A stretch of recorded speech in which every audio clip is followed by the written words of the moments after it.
DAP मतलब हो गया जी डाई अमोनियम फास्फेट। ठीक है। ठीक है। डाई का मतलब आपको हमने बता दिया जी मृत। मृत का मतलब वैसे बोलते हैं, आपने मृत का मतलब सोचा होगा डू एंड डाई करो या मरो। मृत का मतलब यहाँ उस मृत से नहीं ले रहे हैं, उससे ले रहे हैं पत्थर से।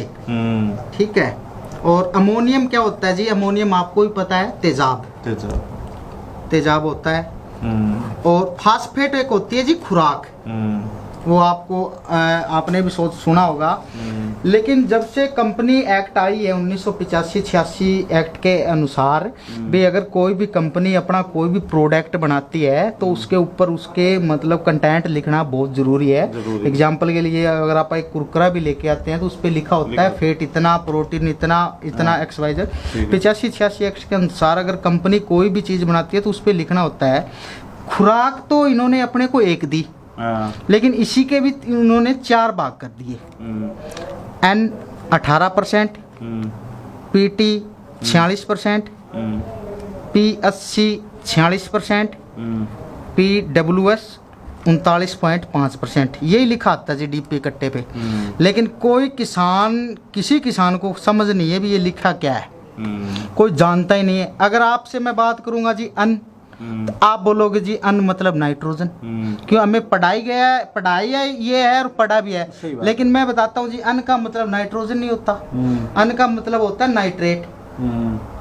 पौधा कभी नाइट्रोजन नहीं लेता, पौधा कभी भी नाइट्रोजन नहीं लेता। हमें पढ़ाया गया था 6 क्लास से भी प्रकाश संश्लेषण विक्रिया पौधा करता है। पौधा अपना भोजन सेव बनाता है। पौधा नाइट्रोजन को नाइट्रेट में कन्वर्ट करता है। ये नाइट्रोजन नहीं होती, ये नाइट्रेट होती है। पीटी का मतलब हो गया जी फास्फोरस टोटल 46%। अपनी जितनी भी जमीन के अंदर जड़ जमीन की जितनी भी फंगस होती है ना, उसका मेन कारण डीएपी है। और ये खुद इसके अंदर है फास्फोसिट्रिक सोलूबल एसिड। डीएपी की अघुलनशील मात्रा। सिट्रिक का मतलब ये है, क्या आप अपने खेत को नींबू का पानी पिला सकते हो, संतरे का जूस पिला सकते हो? सिट्रिक का मतलब खट्टा। भी जो चीज खट्टी होगी ना उसी चीज में ये घुलेगा। जो नींबू का पानी हम पिला नहीं सकते, संतरे का जूस आप दे नहीं सकते, तो ये घुलेगा कैसे? ये आज से 40 साल से अपनी जमीन के अंदर लीज डाउन है।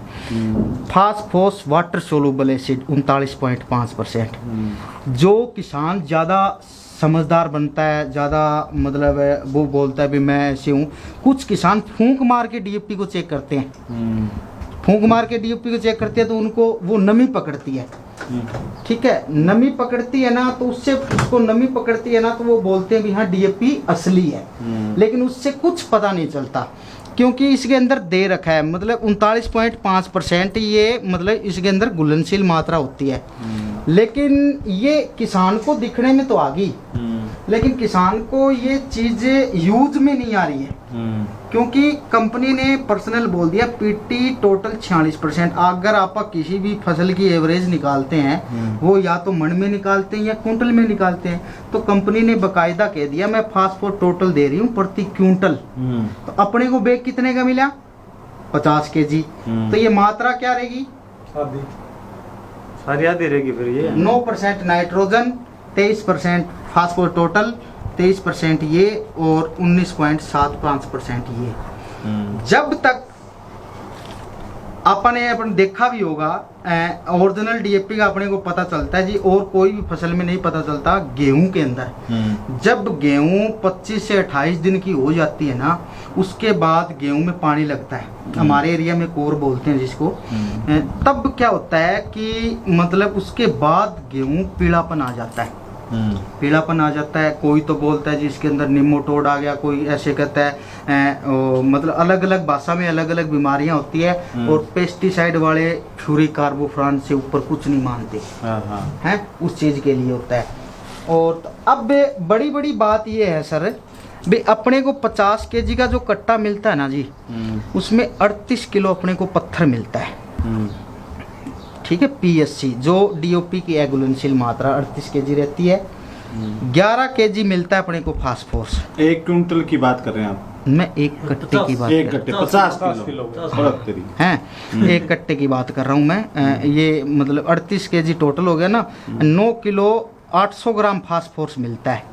ये जो टोटल 46% कंपनी दे रही है ना, ये कितना हो गया अशोक जी? 38 और 9 47 हो गया ना। और 3 पॉइंट के समथिंग आंकड़े बताते हैं, 3,800 के समथिंग ये जो अपने ये नाइट्रोजन है ना, ये मिलते हैं। तो इसका मतलब मेन मेरा क्या कहने का मकसद है भी किसान को सिर्फ 9 किलो 800 ग्राम ही यूज होता है, बाकी 41 किलो मटेरियल किसान 40 साल से खेत के अंदर डाल रहा है और वो लीज डाउन ज़मीन के अंदर हो रहा है। ये क्या करता है, जैसे ही अपनी ज़मीन के अंदर ये सिट्रिक सोलूबल है, ये वाटर सोलूबल है, जैसे ही ज़मीन के अंदर हीट और नमी पैदा होती है तो अपने शरीर में जैसे चौमासे के अंदर जो क्या बोलते हैं उसको सर्द गर्म होती है ना, वही सिचुएशन इसमें होती है।